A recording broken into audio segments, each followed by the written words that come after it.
Welcome to Coast AM's YouTube channel. I'm George Norrie. Like, share, and subscribe. Also find us on Facebook, Twitter, Instagram, and coasttocoastam.com. Become a Coast Insider for ad-free access to thousands of shows you'll really enjoy. Up next, we're going to be talking about the Copper Scroll Project. It's an incredible story, and our very special guest, Jim Barfield, joins us next on Coast to Coast AM.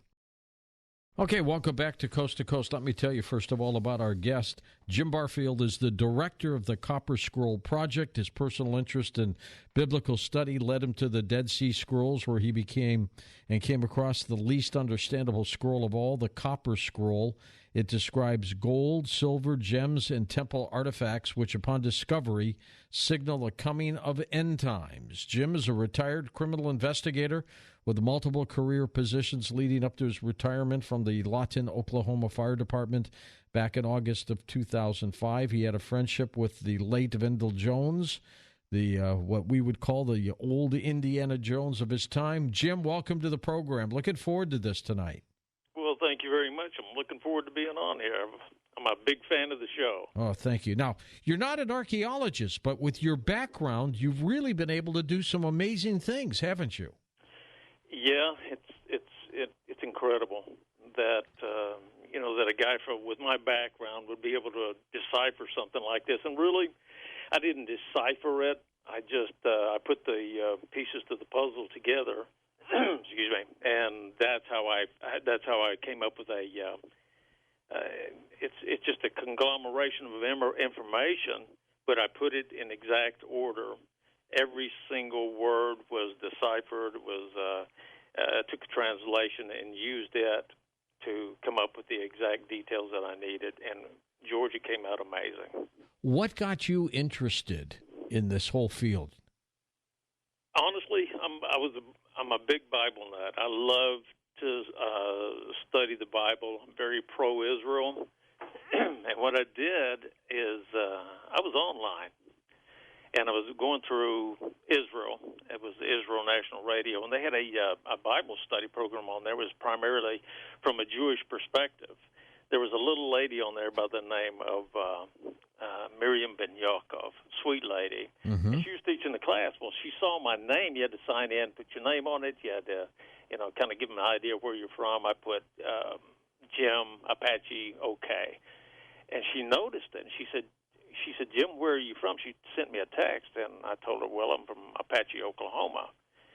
She said, you're kidding me. Now, you got to understand, this is going through Israel. This class is going through Israel. Right. Through Israel National Radio. And she told me, she said, oh, my gosh. She said, I'm in Elgin, Oklahoma. Well, Elgin, Oklahoma is like 7 miles from where I live. But actually, at the end of the day, what happened was she was exactly 2 miles away from me. And here she is teaching a class out of Israel. And what she did was she introduced me. She was an old buddy to Vendyl Jones' wife, Anita. She worked for Vendyl for several years, and she was able to get a meeting with me and Vendyl. I wanted to talk to him about the Dead Sea Scrolls. He's, of course, he's a scholar. He was a scholar on the Dead Sea Scrolls. He's gone now. He's passed away a few years ago. So Vendyl invited me down. We sat and had a wonderful time with him and his wife. And he began to tell me about the Copper Scroll. Well, that was the least interesting of all the Dead Sea Scrolls to me. It was just a laundry list of, go here, look here, find this. And repeated that way all the way through the Copper Scroll. I had no interest in it. And he said, well, what are you interested in? I said, I love the prophecy. I love the information, biblical information that I can glean from the Dead Sea Scrolls, and there's a lot of information in there about biblical things. Well, I said, okay, tell me what do you know about the Copper Scroll that I don't understand? He said, Jimmy, that's got more. It's got more prophecy in that one scroll than all the rest of them put together. And I listened to him. That got your ears perked up. Oh my gosh, yeah, it really got me perked up. And as he went through it, and he was explaining the things that he knew about it, now he and I differed completely. Whenever I finally did my evaluation of that scroll, we differed greatly on where the items were located. But I agreed with him that this copper scroll, I believe, it was created at the time of Jeremiah. Which would have been when, Jim? BC-wise? Yeah. Well, the common thought about that is in 586 BC, 586. About the time of the destruction of the temple. I disagree, and we'll talk about that later. But for right now, let's just say that 586 BC, and we'll go from there. Okay. That scroll, he began to explain that it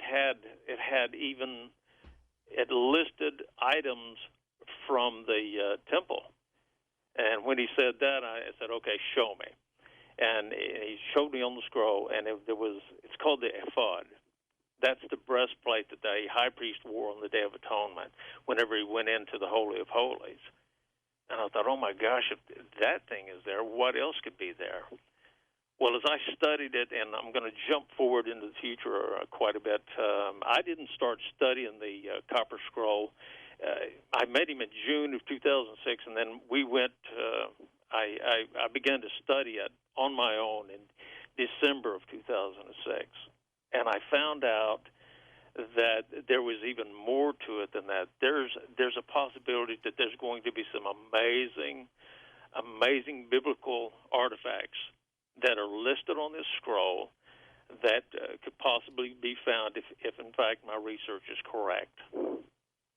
Now, this scroll, the copper scroll, is it just one as opposed to the Dead Sea Scrolls?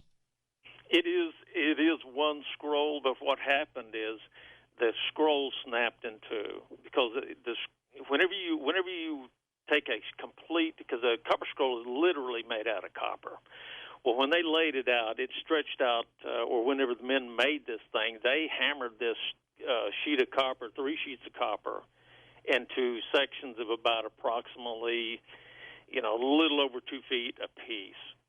And what they did was they pressed or they tapped the letters into this scroll, and they had to do it backwards because they wanted the scroll to be read from the reverse side, where each Hebrew letter, would protrude from the surface of the copper scroll.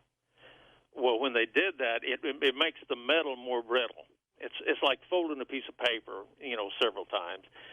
Once you put the folds in it, it becomes more rigid. Well, when they tried to unroll the scroll, it snapped.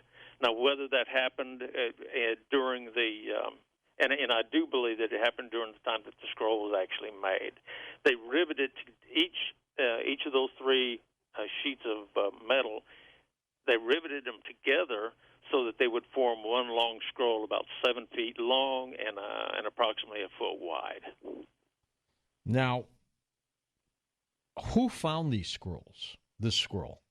The scroll was actually found by a gentleman during a excavation in 1952. And one of the interesting things about it, it was found on 20 March 1952. So the 20th of March was the vernal equinox. The vernal equinox is whenever the men at Qumran, they go in on a solar calendar. You had a gentleman on your show several months ago, I think in January. His name is Ken Hansen. Yes. Wonderful guy. He knows Jewish history like nobody else. I mean, yeah, amazing. He is a true scholar and a great guy, too. He and I are friends. The 20th of March is the beginning of the year for the guys at Qumran. Well, this gentleman by the name of Henry de Contenson, he was the one that found it. They went into Cave 3 at Qumran, in the Qumran area. There's multiple caves there. As a matter of fact, they just found one here recently, another cave that had the scrolls in it. Well, when Henry went into this thing, Mr. Contenson went into this cave, a large portion of the ceiling had dropped down and actually almost formed another wall, and they almost didn't find the scroll because they had to go behind this slab of rock and go back in there, and they saw that this scroll was sitting up on a shelf. And that's how this whole thing began like I said, in March of 1952 in Cave 3. It's called, they give each one of them a catalog number. The Dead Sea Scroll is 3Q15, and it is just an incredible document. Jim, who deciphered it? Who deciphered it? Yeah. Well, there's been you can ask a dozen people that have tried to translate it, and you get a dozen answers. Yeah, that's true. I mean, here's the difference about what I did. I don't speak fluent Hebrew. I can't read fluently. However, I was an investigator. And what investigators do, you don't know the story until after you begin the investigation, and you have to put the pieces of the puzzle together. Well, rather than take information that I've learned over the years through college courses, university courses, linguistic courses about Hebrew, I just simply would take the Hebrew word, and it was in ancient Hebrew, which is a little different from the Hebrew today. But I recognized all the letters because I'd been studying the Dead Sea Scrolls for years. So I took each word. I found it. Now listen to this. I found it in a biblical concordance, a Strong's concordance. I wrote down the catalog number, and I wrote down the meaning for each and every word within the scroll. Now, there are multiple words in there that were repetitive: gold, silver, and under, and cubits. All the words that were repetitive, I just went in and plugged them in as I went. For example, everywhere that it said silver, I put the word silver above that word in my research. Then I just went back in and filled in the blanks. But what you do when you do that, you're not trying to understand anything until after it forms a complete sentence. Well, the key to this is this. There's a lady that's written a book about the Copper Scroll Project. Her name is Shelley Neese. Right. And it's a lot about you, too, right? Oh, it's completely about the project, Copper Scroll Project. Yeah, she went with us on the first excavation we did. She's been with us almost every trip we went to Israel, and we've been to Israel a lot in the last 11 to 12 years, like 15 times, I believe. But what Shelley says is this. She says that the first line, she calls it like it's a prologue to the entire scroll. And what she's saying by that is the first line of the Copper Scroll says, "Under the ruins in the valley of Akkor." Whenever I read that, or preamble, I'm sorry, when I read it, I thought, oh my gosh, why are these guys looking for? And every one of the other researchers that did research on this began to look. They thought that the gold and the silver and the gems were scattered all over Israel. Well, it doesn't make any sense. They didn't have U-Haul trucks back then. They had guys with strong backs and donkey carts. So I thought, what if this preamble was talking about a specific location in the Valley of Akkor? So what I did was I started off with the one location that I was very familiar with, which was Qumran. Mm-hmm. And I began to look for the first location. The first location, George says this, that there are steps heading east that are 40 cubits long. Well, whenever I saw that, I thought, wait a minute.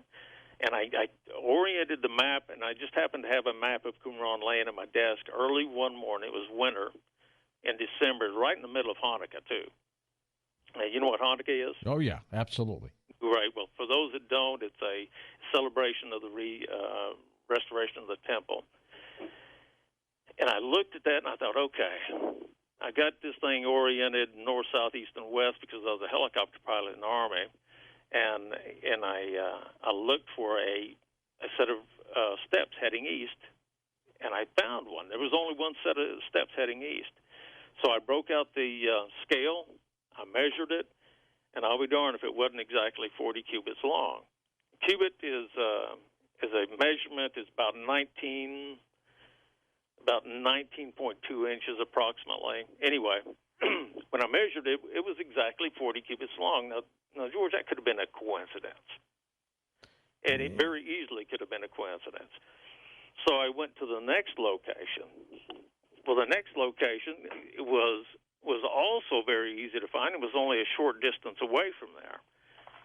And every one, let me just tell you this, every one of the locations of the Copper Scroll are located in one area, probably the size of a football field. All of them except one. And I'll tell you about that one as we get a little further along in here. Now, with these scrolls, and they talk about prophecy, how dramatic are they from the Dead Sea Scrolls, Jim? Very well. The Dead Sea Scrolls have a lot of prophetic things in there. Just the regular standard biblical prophecies. However, George, there are other prophecies in there that people don't even recognize. Give us an example. Okay. For example. We're hearing things we've probably never heard before. Oh, I'm sure you will. And there's things about this Copper Scroll that you're going to hear that are just unbelievable. And here's let me tell you this up front. I wouldn't be so sure of myself had I not gone to Israel, took my research with me, set it down in front of the first guy I set it down in front of was a senior rabbi in Israel. The guy can speak Hebrew. And whenever I sat down with him, with my buddy Chris Knight, who's number 2 on the project, the rabbi looked at me and he said, "What do you guys want?" And you got to picture this. He's in his black suit. He's got his long peyote. Those are curls on the side of his head. He's got his black hat on. And was he Hasidic? Yeah, he was a Hasidic Jew. Okay. And ultra Orthodox. And he looks at me, and he turns around and he takes his jacket off. When he took his jacket off, he had a pistol in his back in his pants. Whoa.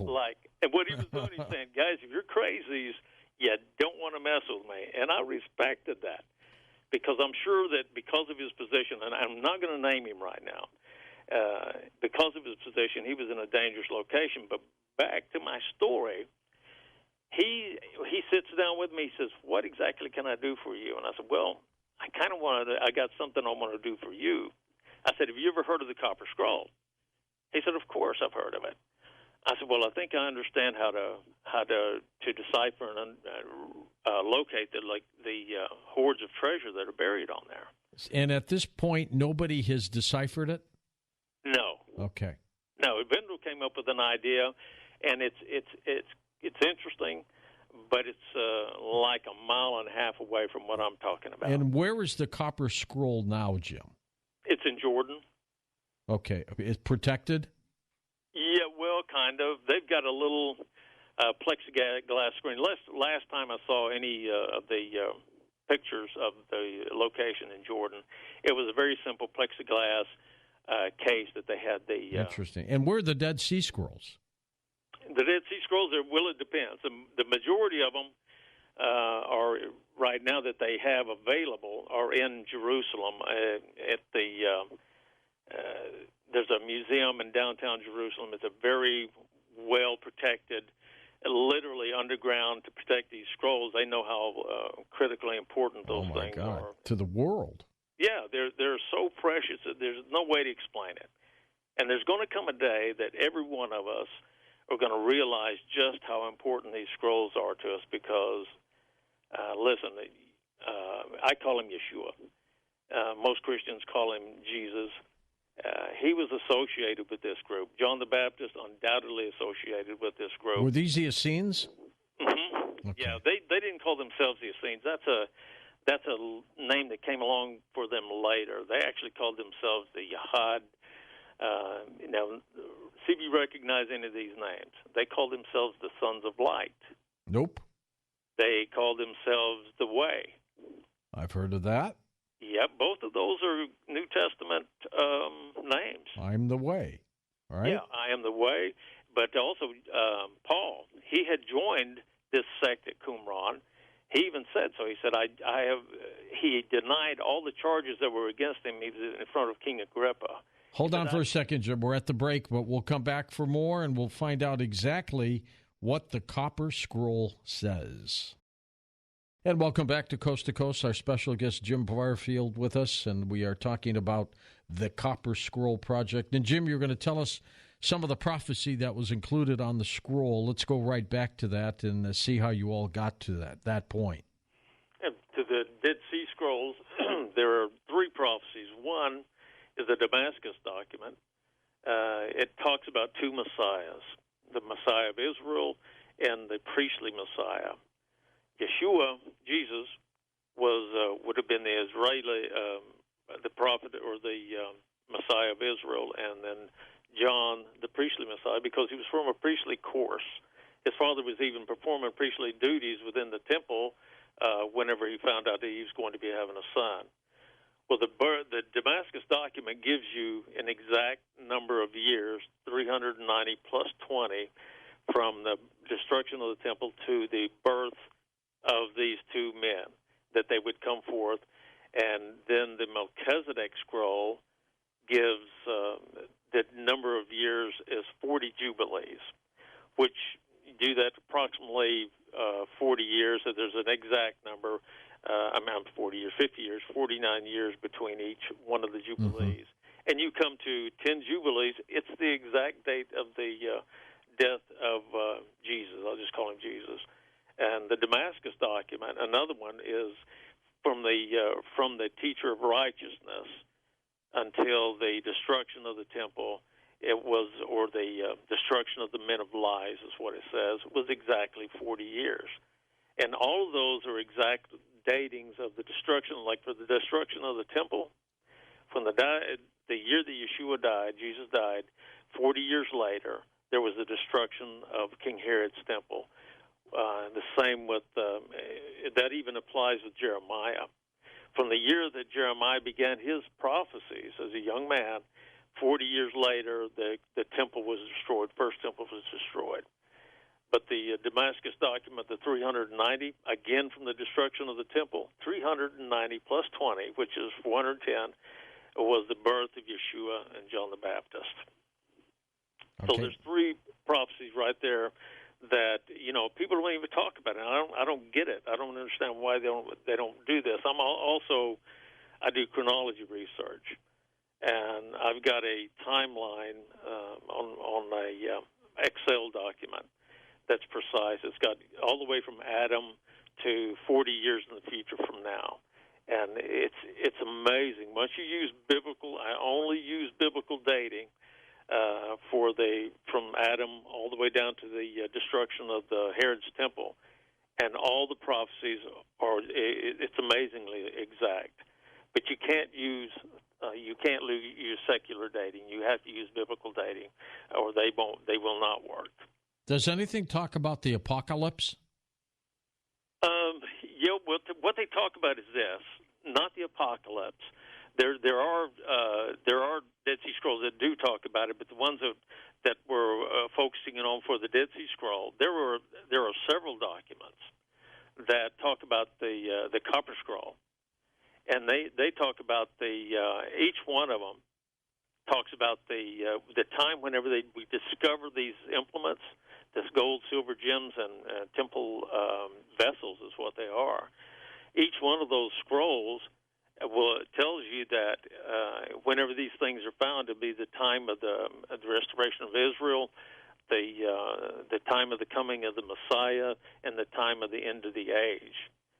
And those Emek HaMelech, which means Valley of the King, that's one of the documents, supporting documents. There is the Apocalypse of Baruch.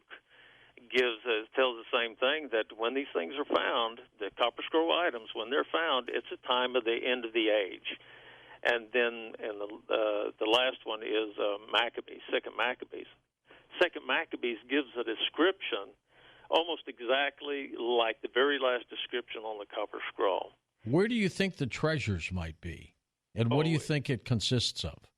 Oh, I know what it consists of. They give you a very detailed description of what these items are, the Copper Scroll does.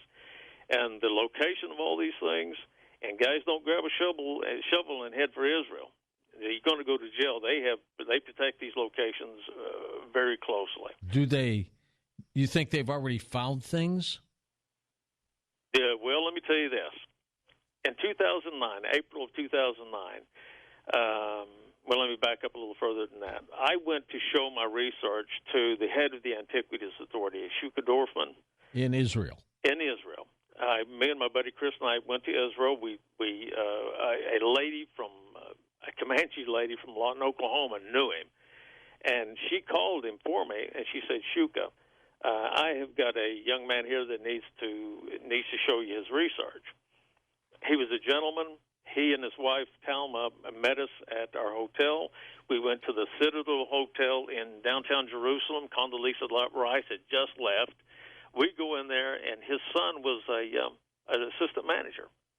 So the son takes us up to a room where we can have privacy, and opened up the windows. We were overlooking the Temple Mount. Must have been a great sight. Oh, it was beautiful. Jeez. Yeah. It was beautiful.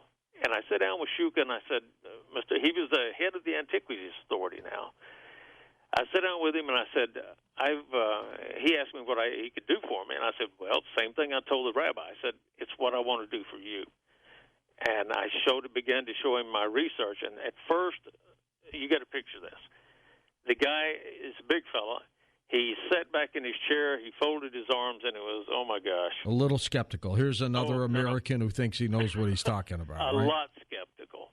But 5 minutes into this, I'm not joking, 5 minutes into this, for each location, he got closer and closer and closer to the table, and I showed him 4.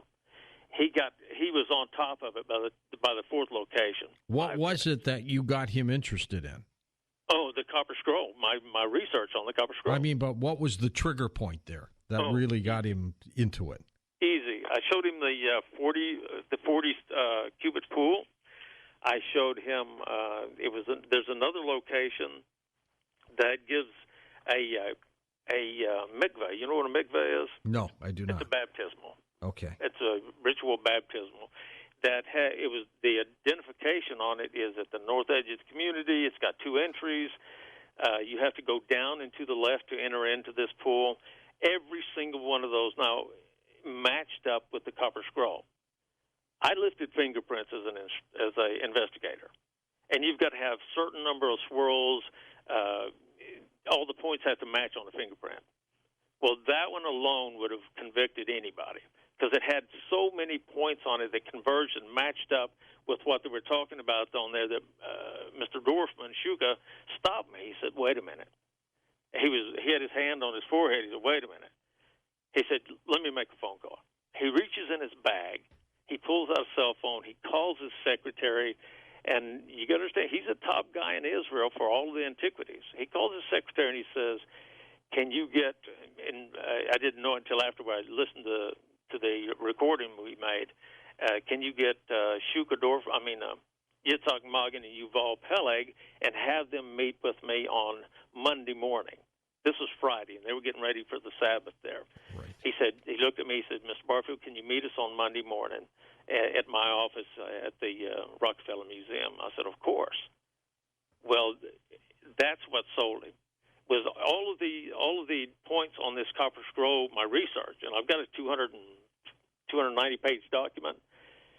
All of them matched up perfectly. That's what got his attention. And if you go on the website, there's pictures on there of us sitting together at this meeting with Yitzhak Magen, Yuval Peleg. Now, Yitzhak Magen is the top man over what is called the Archaeological Department of the Civil Administration. That's the West Bank and Gaza. That's his territory.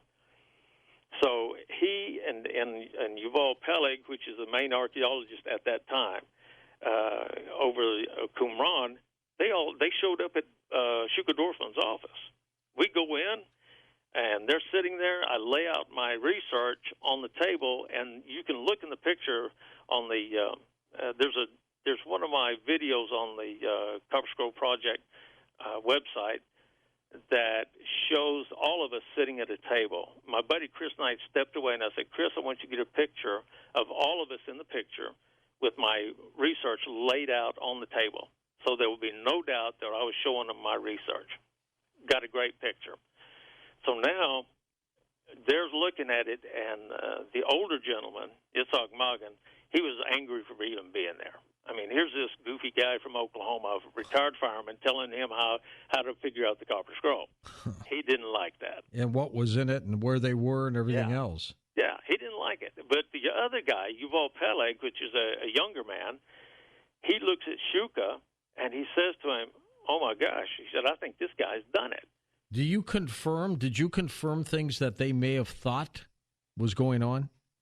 Yeah, I did with Yuval Peleg. Matter of fact, in April of the next year, 2008, April of 2008, Yuval Peleg agreed with me. He wanted to do an excavation, a preliminary excavation at Qumran to test my research.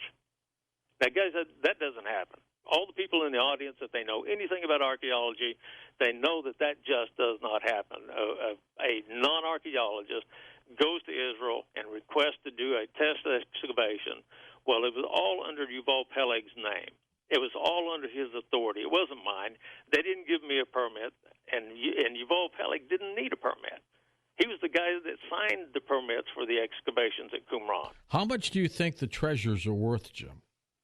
Oh, my gosh. Well, let me give you one location. Remember where I told you there's a mikveh that was at the north edge of the community? Right. And by the way, has anything been discovered yet? Well, I'll tell you about that in just a minute. All right. But here's what happened. The location has got 900 talents of solid gold. 900 talents at 75 pounds each. Do the math. And what's gold going for now? $1,000 bucks? Gosh, I don't know, $1,200 an ounce, I think. An ounce or something? At 75 pounds? Wow. 75 times 16, that'll tell you how many ounces are there. That's a lot. Well, no, there's 14 because it's troy ounces. Oh, okay. But what happened is whenever they buried those things, 900 talents, that's $1 billion in one location, and there's at least 57. Now, are you looking for it for yourself or what? No. Listen very closely to this, everybody in the audience. I don't want any of that money. I don't care about any of that money. I want the artifacts to be returned to Israel. I want the gold, silver, and gems to be returned to Israel. They own it. It was placed there by Israelis, and they're the ones that are supposed to get it. You want a commission, maybe? No, nothing. I don't. Gosh, Jim, you're a rarity. No, I don't. I don't want it because that will taint everything that I've done the last 11 years. It will taint it, and if we didn't do it for the money, because if there was they call it a finder's fee. I don't want it. Do you think that's the biggest aspect of the Copper Scroll, where the treasures are and what's there? Absolutely. And here's the biggest deal is the reason that the other guys couldn't find it, it's simple. Look at it like this.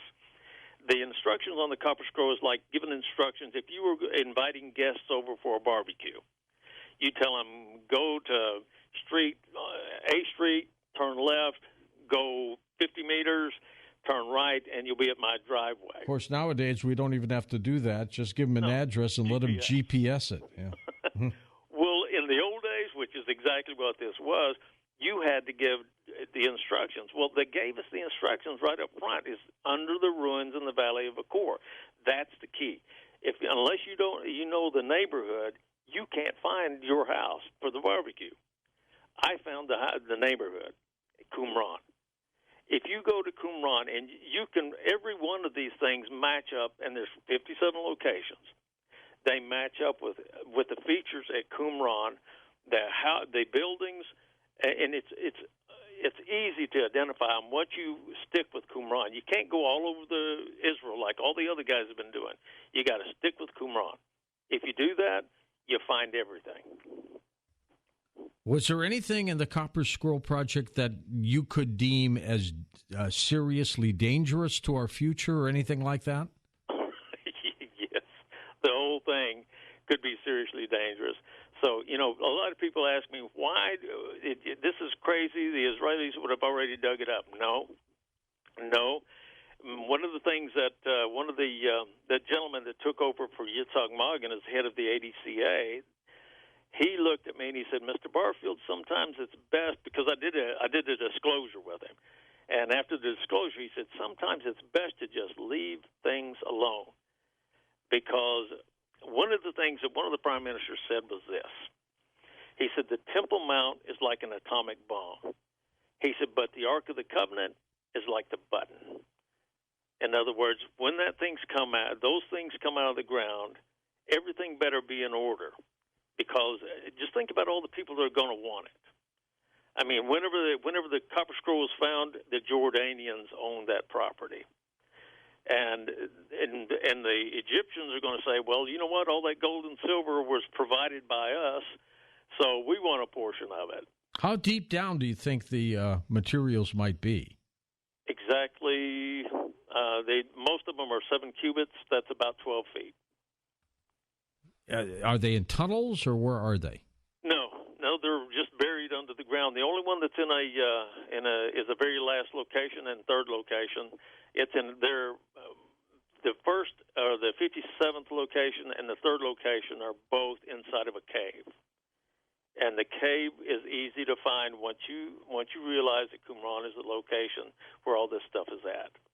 But the rest of it's just buried under the ground there, and it's non-perishable stuff: gold, silver, gems, that kind of stuff, and vessels. Silver and gold vessels are buried there. Stay tuned, Jim. We're going to come back and talk more about your work and also take phone calls next. Thank you for listening to Coast AM on our official YouTube channel. I'm your host, George Norrie, and don't forget to visit the Coast Insider membership area on coasttocoastam.com.